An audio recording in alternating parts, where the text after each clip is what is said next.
I'm very happy to meet all of you here. It's a little bit sad that we're not meeting these days in person in Minneapolis. That would have been a blast, a beautiful trip, but unfortunately, we all are locked down in homes. But this offers us, probably more people can join us at this conference because of this format. So we're very happy to see all of you and share this experience together. I will now start sharing my screen, and let me know if it works well for you. Can you see the screen now? Yeah, works. So our session is called Is Change Possible in Rigid Systems? The Experience of the Journey to Changemaker Certificate Program at European Higher Education Institutions. And we'll be speaking more about the systems and about the program itself. But before that, I'd like to suggest a small exercise. If you can log into the site called Menti, www.menti.com, and enter this code, 999104. There'll be 3 questions waiting for you. Very simple questions. One is easy. It's your country where you're from, so we can hear from where you're coming, folks. Another question is, in one word or a very simple, short statement, sentence, one positive thing about your university experience. And then third, one negative thing about your university experience, something that hindered this experience from you, something that you consider to be a barrier for educational experience in your university. So let's take a couple of minutes to fill those questions. I'll be waiting for your responses on Menti. So I will be now sharing a different screen so that you can see the responses that you've all given. Do you see the responses to the question of the countries? It's a lot of people from Canada, quite a few from the United States, Chile, and Poland. It's a really great combination.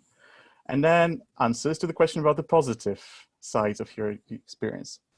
Innovation, friendship, a lot of time to think, evolution and success, friends and connections, dialogue, community, environmental studies, friends having purpose, parties finding passion. Beautiful, beautiful. And moving to the negative side, you mentioned bureaucracy, financial need, lack of resources, rigid program structure, alone to innovate, lack of parking, afternoon classes, and nothing or nothing negative actually.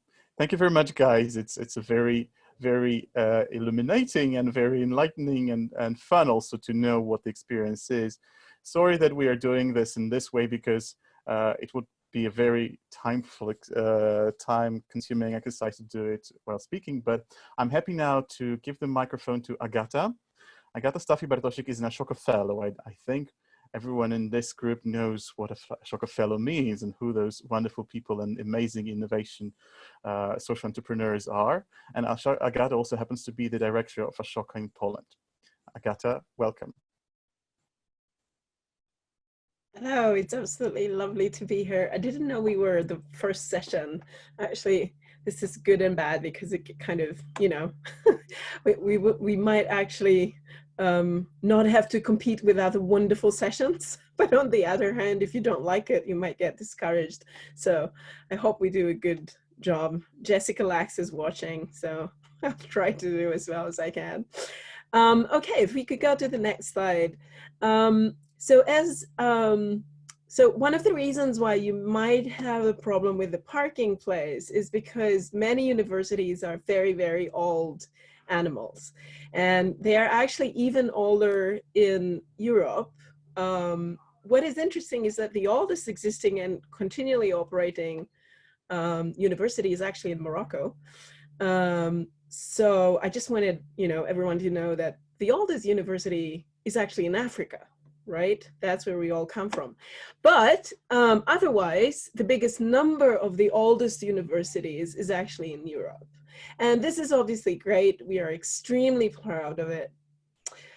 This might actually cause people not to have parking places because how can you put a parking place in this beautiful Bologna city, for example, in Italy? But there are also other challenges that come from this fact. If I could get to the next one. So as you know, old animals, just like humans, have some old brain structures. And I would actually extend this metaphor to institutions. I would say, you know, you probably know this story of the reptile brain, you know, being responsible for the survival state, right? So it's this fight or flight mode. When we get angry or we are afraid, the basic reactions is we run away or we attack, right? Which actually might happen if you come to an old traditional university and you tell them, you know what, guys, what you're doing is actually not up to date. They might actually go back to their reptile brain, and, you know, it might not be nice and definitely will not be effective. So there is this another part of the brain at the slide, it's blue, which is called the limbic system. It's actually responsible for feelings, emotions. It's the one that, you know, they say that it's the one that asks the question, am I loved? You know, the first one was asking, like, am I safe? And this one is asking, am I loved? So if we go to this old animal university person and we say, you know what, the way you work, the way this works, it just simply doesn't prepare young people to strive in the new reality. Well, the question, am I loved, you know, is still valid. And then the university thinks, no, I'm not loved. You know, they don't like me. And obviously their reaction is, I'm unhappy. I'm not, you know, I'm not really willing to cooperate. I'm not really that responsive. So the newest part of our human brain is actually the prefrontal lobe, which is the lobes, which are responsible for problem solve many things, but also I mean, this is like, I hope we don't have any neuroscientists here because this is so simplified.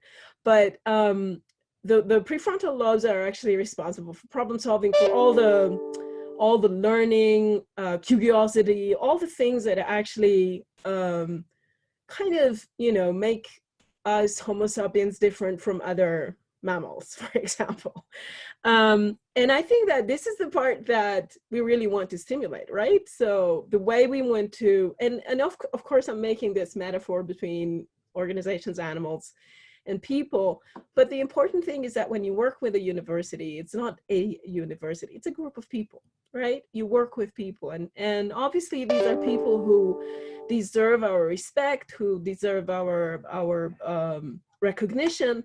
But also, if we think that the way the European universities and many other universities are being organized does not provide young people with a relevant educational experience, then we somehow need to start this conversation in a way that does not, you know, put anyone's ego in danger, that doesn't really question anybody's competencies, that makes people feel that we appreciate what they do, but at the same time, it actually awakens curiosity.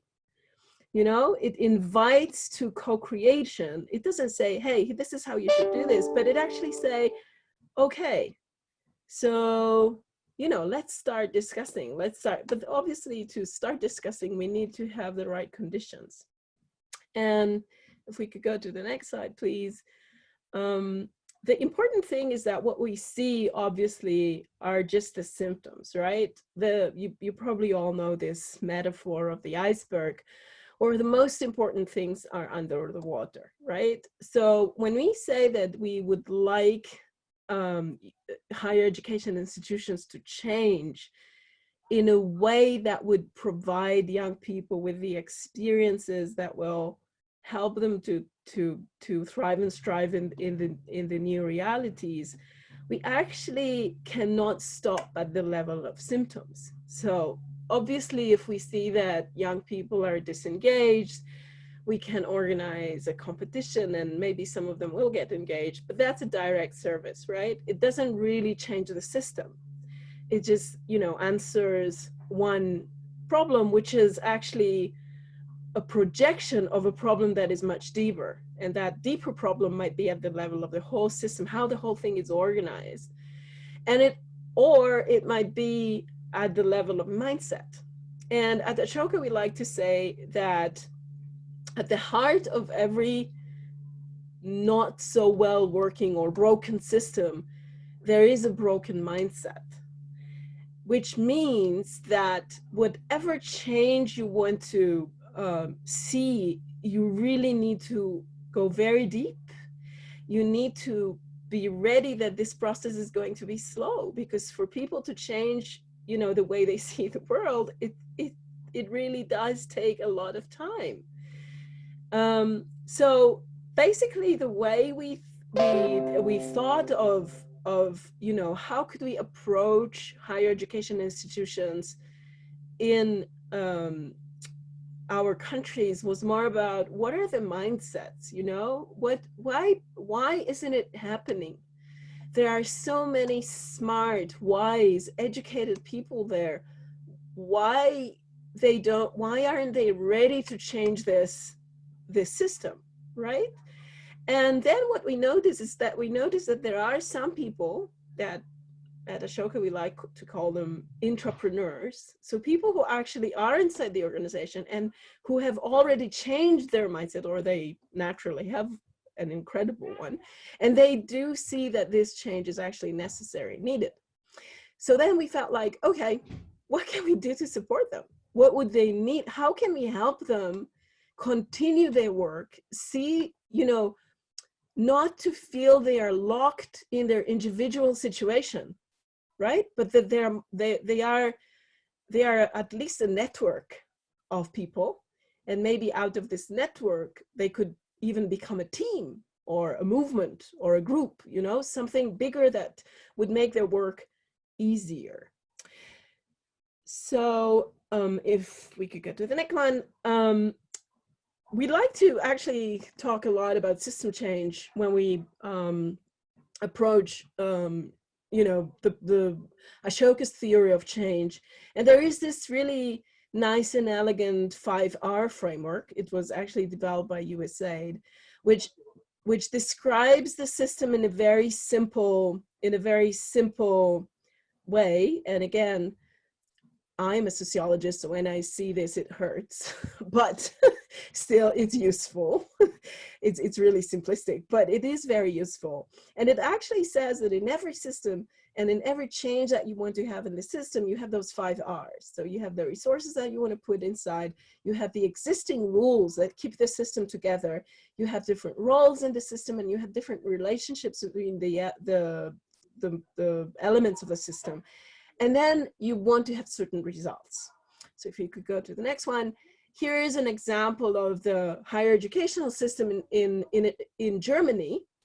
And this is like a very quick and dirty example of how the relations could change and how the roles could change. So you have a lecturer who teaches and a student who learns from the lecturer. That's a traditional relationship, right? The lecturer focuses on the traditional subject matter, and the relationship is very much about qualifications of teaching staff, right? So we choose a person that is really an expert in a given area, and we put that person into the system, and that person is supposed to pass his or her knowledge to the other person called student in this system, right? Now, what if we thought of persons with disabilities? And does this work for a person with a disability? Not necessarily, because a person who is a great you know, engineer might not be ready to actually work with a person who has a hearing impairment. You know, I'm a great expert. I really know a lot about engineering, but I know nothing about how to teach engineering to, and especially to a person who has some hearing problems, right? So suddenly, some new competencies are needed and required, and also my relationship to the student has to change, right? So very quickly, if I want more persons with disabilities to join the the faculty, for example. I need to change many things in the relationship between the lecturer and the student. And this would actually require changing the rules. For example, not rules about qualification of the teaching staff. I need to know that maybe they already have those qualifications, or I need to work on them. I need to support them in learning how to work with persons with special needs, right? Or I might actually change the rules about the curriculum. I might actually say, you know what, this has to change, because just putting it on a whiteboard and, you know, and then making people read things from books, it just doesn't work in this relationship. So this presentation will obviously be available, so I don't want to go through all the details. I just wanted to show very quickly how those roles and relationships might change, and how thinking of change in the more rigid the system is, the more we need to find the little elements that need to change. I remember when we worked with the university that Martin Jacobi represents, and he's going maybe to talk about it a little bit. I remember our long discussion about how the chairs and the tables are distributed in classes, you know, like how it's a small thing, right? But it's a rule, right? If you go into a class, the chairs and the tables will be set in a given manner, right? If you change that, many things change, right? Suddenly, the lecturer is not in front of everybody looking at them. Suddenly they sit in a circle. Ah, scary, right? So anyway, these are the small things that you might find and you might want to change in a system. So to summarize this, the two things I wanted to talk about is, first of all, we needed to find an approach that would invite higher education entrepreneurs to co-create with us. And second of all, we knew that we needed to find a process that would allow us to find the elements of the system that can be changed and can thus you know, speed up the change process from within. These were the two things that we were actually thinking of. And now is my last slide. So we actually asked ourselves several questions. So first of all, how can we create an offer that is safe? That would be the reptile brain need, right? How can we change the relationships and rules in the systems without triggering the fight or flight mode, right? So we don't go to a professor and say, okay, from now on, we don't put the chairs and tables in the old way, right? The first reaction is like, I don't want to teach in a class that is set in a different way, right? That's your natural first reaction. So how can we change those relationships and roles, but without scaring people, but having them on board, building the connection with the teaching staff? So the second question was, how can we actually, you know, that was the blue brain asking, am I loved? How can we actually build a relationship in which everybody knows that, hey, the reason why we are doing is because we like each other and because we care. It's not because we want to question something. It's because we all want to do together something that we feel is important. So that was also the question, how can we feed the frame change within the university? And finally, with what resources? So this is a question, how can we make sure that this change is sustainable? And I would actually say that this would appeal to this green part, the prefrontal lobe, which likes puzzles. It likes challenges. So once it gets, you know, wired on change, it says, okay, I'm safe, I like it, I'm loved, and I want to solve this puzzle. It's actually interesting. So the whole journey to Changemaker certificate idea came from those questions. These are the funding questions.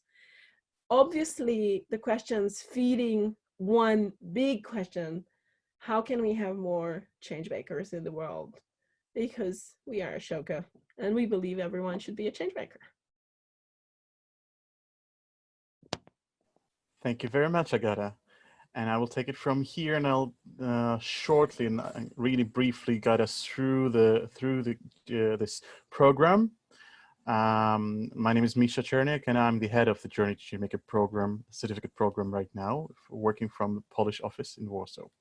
So when we worked on this solution, which happened in 2017, 2018, in the Polish office and together with our academic partners, we wanted to, of course, to adapt and adjust the experience of Ashoka U to the challenges of traditional continental European universities, which Agata has already covered and which you mentioned as well, from parking to being alone to many other challenges. And we think we were quite smart in framing it as a certification process, not in the last, not lastly because Polish Ministry of Higher Education actually decided to fund certification processes like ours. But that was not the main reason. The main reason is that certification is a process that has a certain time frame, timeline, and also a reward in the end, and is very appealing to administration of many universities that we've encountered. Another characteristic of this process is that, unlike the Changemaker campuses process, which Ashoka U has been doing for many years, which focuses on the whole university, on where changemaking is instilled in the core on many levels, we're looking at particular programs. As Agata said, we're talking about a journey, a process that takes time. So we look at particular programs where we find those entrepreneurs being ready to go on this journey with us, and we help them, embedding changemaking into their core and catalyzing the changes for the whole university. And this is a picture of a journey, a little bit strange picture at the moment, but let's go on. So, and of course, the very idea, as Agata says, is to give this experience of being changemakers to as many young people as possible. Of course, again, we focus on the specific program, but it just overflows from that program to the adjacent sectors and then to the whole university. And I will not go into details on changemaker skills. I think everyone here may know what that means, but we're talking about agency and empathy for the and creativity and teamwork and leadership and all other skills that are crucial in 21st century. So what the components we include into this process, first of all, we wanted to look at the learning outcomes, because this is the very first level, on the level of teaching, where the changemaker skills can be integrated. So we're looking into the existing learning outcomes on the program courses, but also we guide the process of adjusting those learning outcomes by the academic staff of the program to represent changemaking in a broader and deeper way. This is starting a bigger change, and because we are introducing ways, so we're introducing changes in the way students work. So we're looking about infrastructural changes, again, as Agata has mentioned. And we are building a competitive advantage by providing students with knowledge and experience, preparing them for valuable professional social life. Another deliverable is that the university, by joining this and by adopting this mindset and these changes, joins the Global University of Network, which is Ashoka's network, which you are part of because you are here at the exchange. We also strengthen those lecture innovators, those entrepreneurs, because sometimes, quite often, they feel alone where they are. When we bring them together, and it opens up the potential, those synergies that are come into being because of this process are amazing. People have been dreaming of doing certain things, but those were dreams, like they were private dreams, and they didn't feel that they couldn't allow themselves to dream big. And this happens that it grows.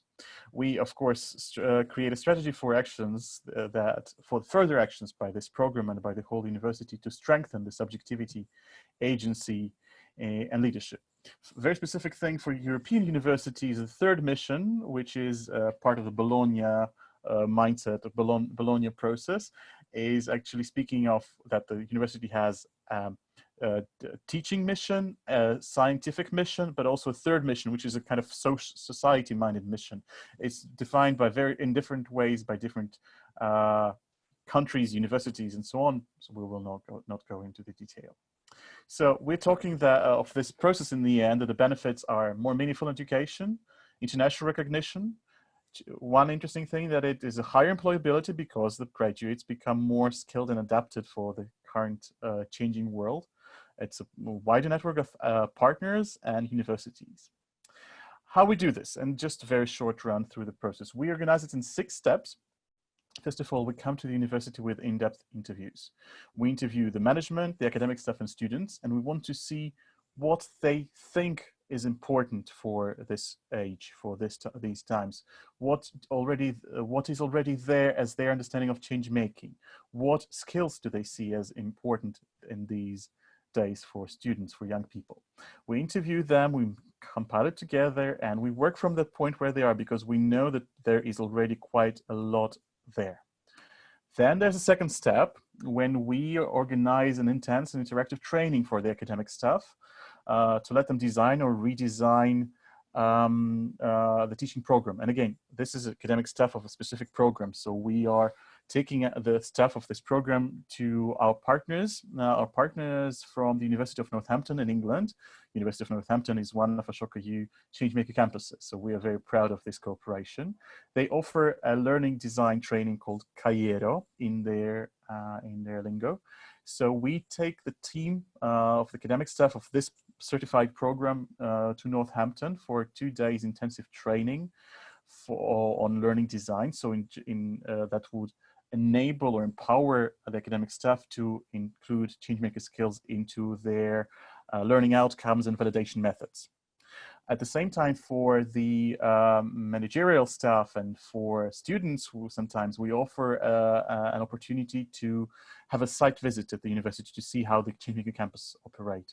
Here are some pictures from the training that we've had over different years, and also visits to different sites connected to the university. There are Changemaker Hub and different social enterprises connected to the university. After coming back, we also organize a local workshop to discuss with the change team of the university of that specific program how this training has helped them and what they would like to change after what they've learned during this training. Next step, step 3, is what we call an audit of documents. We're looking into the syllabi, we're looking into all the strategic documents and mission statements of the university and specifically of this program, because we want to see where the changemaker skills are already present there and how much space is there to strengthen this tendency. The 4th step, in some ways, one may call it a crucial step. We bring Ashoka Fellow to be a resident Ashoka Fellow at the university for a month. And in the 2 implementations that we'll be talking later today, Agata was the Ashoka Fellow in residence. And the role of the fellow is to support and encourage the change team at the program of university to develop this strategic document, which we call self-development report. So it's a roadmap. It's a document envisaging where this program wants to go in the next year, 3 years, 5 years, what changes they see as necessary, what they want, where they want to go further. And this is done under the supervision of the fellow. These are pictures from different visits of fellows to the universities and preparing of the SDR. The 5th step, it's when the SDR is finished. So after several iterations, after several attempts to finish it, there's a final version that is presented to us, a panel of experts, academic educational experts who come from the worldwide network of Ashoka staff and allies and friends. And this panel comes to the university in question to again talk with the management staff, with academic staff, and with the students. Here you see some of the pictures from these visits, and I can tell you also that Marina Kim from Ashoka U was on the very first panel at SWPS University. You can also see a picture of visiting students radio and meeting the students and discussing the SDR. So you can see different things happening there. And if after these discussions and meeting the students and staff and getting to know the SDR, the panel is satisfied and happy to give the green light to the program, then that's what happens. The certificate is granted and there's a formal agreement signed between Ashoka and this university. You see some pictures from 2 signings of the agreements and celebrations and the plaque awarding. We formally award the certificate granted for 1 year, and then after 1 year, and then after 2 following years, so depending how the SDR is structured, the strategic document is structured, we come back with renewal. For the renewal, we only do the interviews, the audit of the updated documents, and if everything is going according to the plans from the self-development report, we re-award the certificate. Just a brief word about the cost and the timeline. These 6 steps can take around 9 months. It can be in some situations shorter, but more probably longer, depending on the summer holidays and the breaks and the availability of stuff. We're talking about the cost of around 42,000 euros, which is there because it's all the costs involving the transportation costs to Northampton and many other things involved in Ashoka Fellow and residence, logistical expenses, many things here. It's a package for 42,000 for 9 months, and a little bit over 5,000 euros for the renewal, every renewal, which is 1, 3, 5 years, etc. As I mentioned, in Polish case, these costs were covered by the state because the state considers internationalization of Polish universities an important priority for them. And in some other countries, we know that it's also private foundations that can support this. And I'm happy to finish my part here and give the word actually to our 2 case studies we have with us today, the representatives of the 2 Polish universities that have been certified so far in 2019. And the first will be Marcin Jacobi from the SWPS University of Social Sciences and Humanities. Marcin, welcome.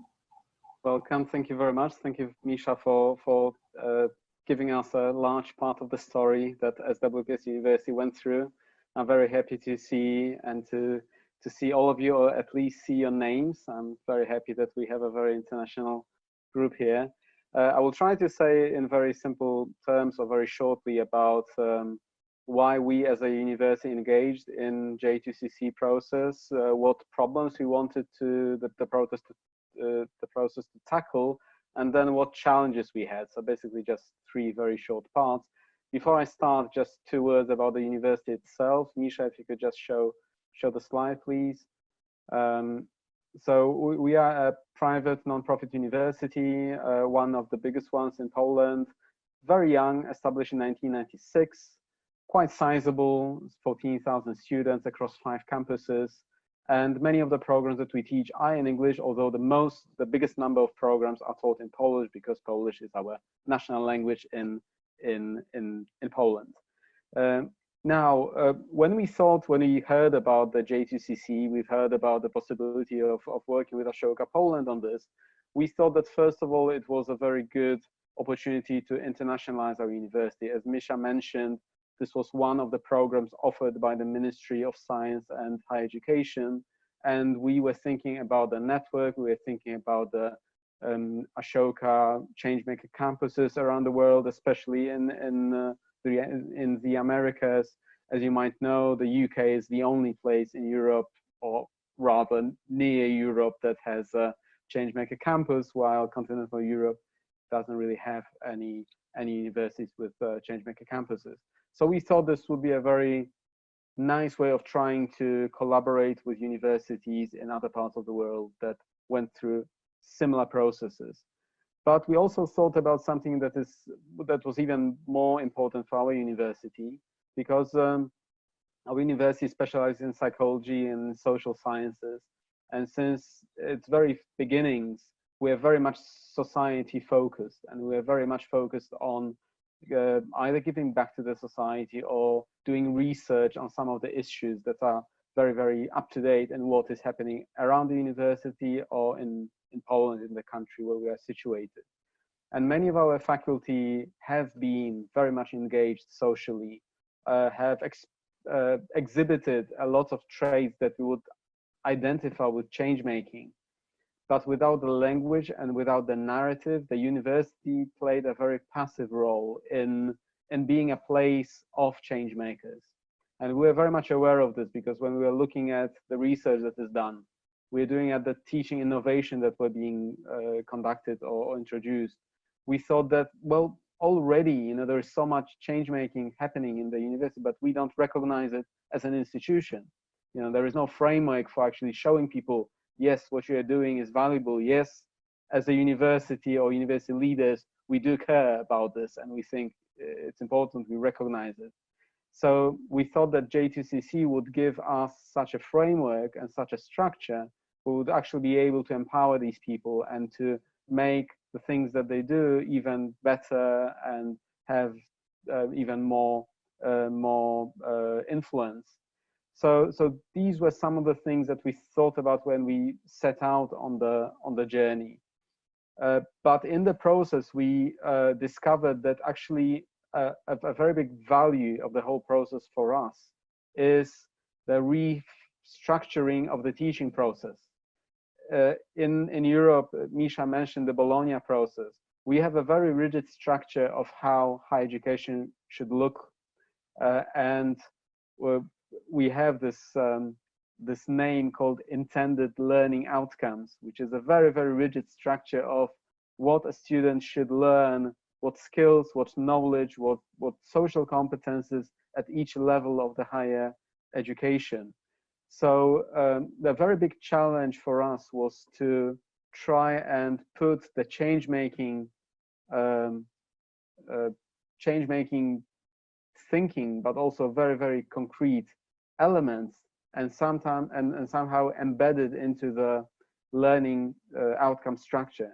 So a very big part of the work that we did was going through all the syllabi, rewriting them really, just to basically create a new way of teaching social entrepreneurship, social engagement, change-making attitudes in the framework that we had and that we couldn't change.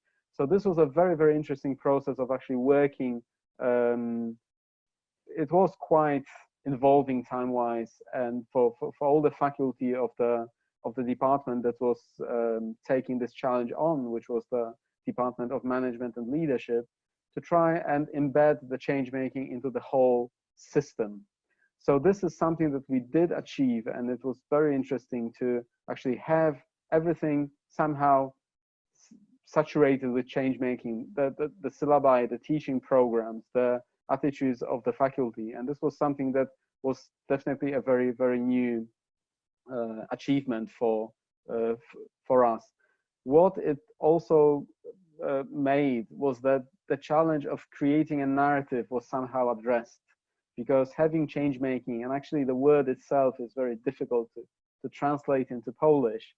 So telling people that change making is the thing, that actually you are change makers and you can be change makers, and if you are a change maker, maybe you don't know about it. This is something that for us is important. It was a very empowering experience. The last challenge we had was with working around change making with students, because we experienced two types of attitudes. One attitude was of students who already do a lot of interesting change making or socially entrepreneurial work, but very often they chose to do these things outside the university rather than within the university framework. So one part of the work was to encourage the students to actually perceive the university as a place where you can actually do these things. But there was another challenge also. Many of the students at the management and leadership program, they entered the university with an idea that they want to be managers, they want to be leaders, they want to earn money, they want to achieve something which is very, very concrete in terms of money, in terms of position. And when we talk to students like these about change making, there were, the initial reactions were, I'm here for other things. I don't have time to do these things. What value does it have for me? So we realized that the change making program is also something where we, at the outset, we have people who don't believe in change making, and what we need to do in the teaching process in the 3 or 2 years at bachelor or master's level, we need to show them that it's actually something that is very valuable and very valid for them, and that this is a path of life that can be actually very, very rewarding for them. So these were the challenges, and these were some of the achievements. But I have to say that we are in the middle of the process. We did, as you can see on the picture, we did get the certificate a year ago, exact to date. But the change-making process is far from over. I feel personally that we're at the very beginning of the road, and we are trying now to sort of create a a larger scope for the whole process to engulf the whole university.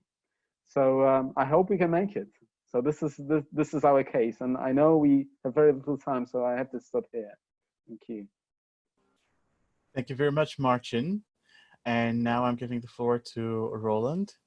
Roland is from the Collegium Civitas. He's a Vice Rector for Academic Affairs. Roland, the floor is yours. Thank you, Misha, and hello, everyone. It's good to see you, to hear you, and to be here. Thank you for inviting me to share my experiences and experiences of my university. Yeah, we don't have too much time, so I'll try to be brief as well. So first of all, a few words about Collegium Civitas. We are a small, or I could say compact university based in Warsaw, in Poland, actually in this palace that you can see in the picture, but we don't own the palace. This is an old communist gift that we received as Warsaw from Russia, from Soviet Union actually at that time, and we as a university we occupy a few floors in this building. We are a private, or I would rather say NGO-based university, a non-profit one, established in 1997 by a group of professors from the Polish Academy of Sciences. And at that moment, we have around 2,500 students with around 300 academic staff. It depends how we count it, but we have like 60 people who are teachers, academic teachers who are full-time employees, but we collaborate with a lot of practitioners, with ambassadors, with directors of companies. So altogether, we have around 240 people who teach at our university and who are not full-time employed because they have their own jobs. They work at different locations in Warsaw. We have 4 departments, namely sociology, journalism and new media, international relations, and management. And actually, this 4th one, management, that was this department that applied for Ashoka J2CC certificate. So this is how our university looks like. And one more thing that I would like to emphasize is that somehow we felt like this certificate had to be meant for us, because from the very beginning, from 1997, this university, Collegium Civitas, was very much oriented on social and entrepreneurship, and we tried to somehow teach our students these elements of social responsibility, critical thinking, these entrepreneurial skills, but yeah, we did it as we, according to our own vision, our own intuition, and at the moment when we noticed that there is this opportunity to join Journey to Changemaker Campus program, from the very beginning, we knew that this is something for us. So also because of the very fact that we are also interested and very much focused on internationalization, as it was previously mentioned, this is one of the main gains, main positive factors, main pro in this certification program, that we can join international community of universities that share the same values as we do, and that was also important for us. Now, in terms of, let's say, reasons, because that was so to say a general feeling that we should join the program, but there were, let's say, 4 reasons why we did it. I know that you should always give 3 deliveries, but let me give you 4 reasons in this case. So one is that, you know, in this world, you have many different worldviews, many different people. You meet many different people having different values in their minds. And I feel like we should look for people who think in a similar way, to somehow join and somehow collaborate, foster our strengths, and create a kind of community that supports itself. Of course, you should always remain open to different points of view, but this is not mutually exclusive, that you at one side look for partners in the type of thinking that you represent, and on the other hand you try to get inspired by those who think differently. So when we noticed that Ashoka is an organization that is so much focused on social entrepreneurship, we thought that yes, this is a natural partner for us, and that we should do something together, at least to try to do something together. And I feel like from the very beginning we had nice ideas together. We had good collaborations, good conversations with all members of Ashoka Poland that we met and that also collaborated with. So that was one reason. Then the second reason was that, of course, we wanted to learn from Ashoka experiences. So we know that Ashoka is like a big organization, big international organizations with its own traditions. And yes, we were just eager to learn. We were just eager to see how other universities, how other institutions that joined previously Ashoka programs do this, how they foster these values that are also important for us. So that was a kind of learning reason. And then the third point was that somehow you have these values, you know that this is important, you would like to implement them, but sometimes there are so many urgent things that you have to do here and now that you don't find easily time to do this long-term important, to realize this long-term important goals.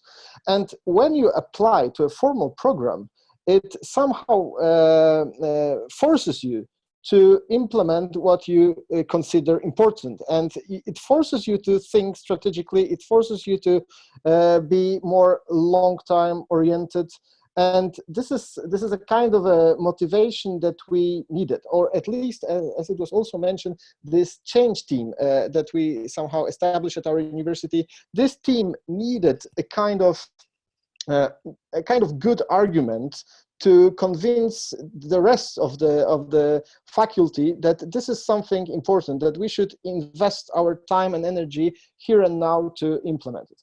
And then the fourth reason I would say it's the kind of self-reflection.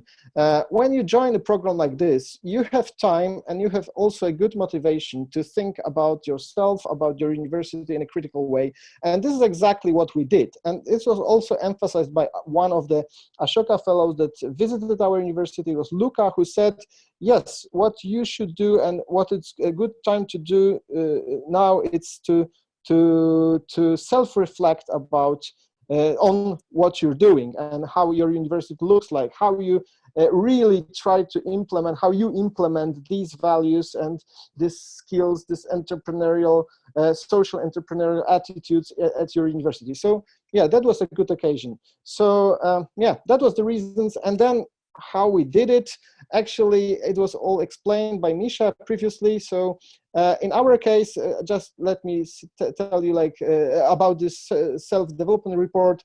Our self-development report had 4 pillars, again 4. So one was teaching quality, and yeah, Ashoka skills and all these competencies that were emphasized by Ashoka in order to gain social entrepreneurial skills were a very important point of reference for us, and we included these skills in our curricula. then secondly, students' engagement. I think this process of J2CC encouraged our students and empowered them somehow to involve in many processes at the university. I know that I don't have time to go into details, but yes, it happened actually. And somehow we profit from this period even now during this coronavirus time, when we are somehow atomized, that we have to, we cannot meet each other at the university, but maybe also thanks to this process, we keep in touch, and our students are very much involved and very helpful in fighting all the obstacles that we face these days. Then the third point was staff engagement, and again, a lot of things were done at this area. I don't want to go into details. And the fourth point was space. And actually, in our case, we diagnosed that it's an important factor in case of our university to create a space for meetings. And that was a problem from the very beginning, and I must say it's still a problem. So this is maybe it sounds silly, maybe, but yes, this is something that creates a lot of problems at our university, and we still have to fight to continue to proceed with the plan regarding space that we included in our self-developing report. And yeah, this is it. So just to sum up, the main lesson learned, or the main lesson relearned, was that change making is a kind of mental process. So after when you have it unlocked, when you unlock your mentality, and when you have this attitude to really make a change, then everything becomes easy. So thank you, Ashoka, for teaching us, and that's it. Thank you. Thank you very much, Roland. And just with 2 words of conclusion, Agata. They're really 2 words because we have 2 minutes.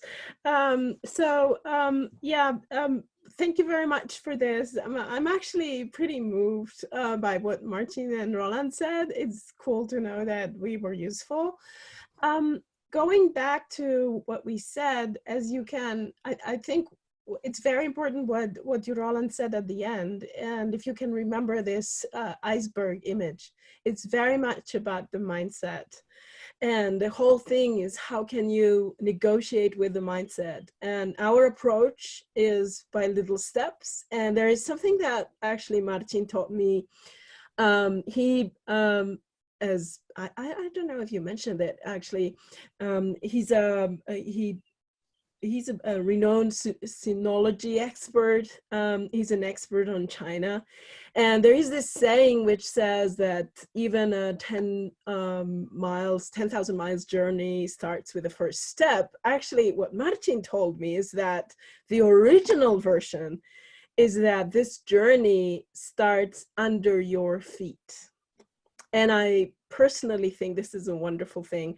And that's what our Changemaker journey program is supposed to do. If you want to change this old big institution, you really have to start with what is under your feet, and where you stand, and where are you at, and how you can actually start this change with yourself and the people around you. So if you're interested in more, there is no interactive part in this session, but if you're interested in more information, please go to our website, or what is much more interesting, contact Misha. He can actually answer all your questions about the program and how to do it, and also the elements and the details. And thank you so much for being here with us. It was lovely seeing you all. It's a pity we can't hug. Yes, yes, indeed.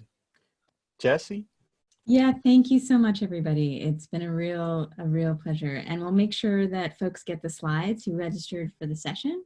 And I dropped in the link to the collaborative notes, and we'll look forward to seeing everybody in another session, and hopefully at the keynote coming up at 12:30. Thanks again, everybody. Have an amazing day. Bye.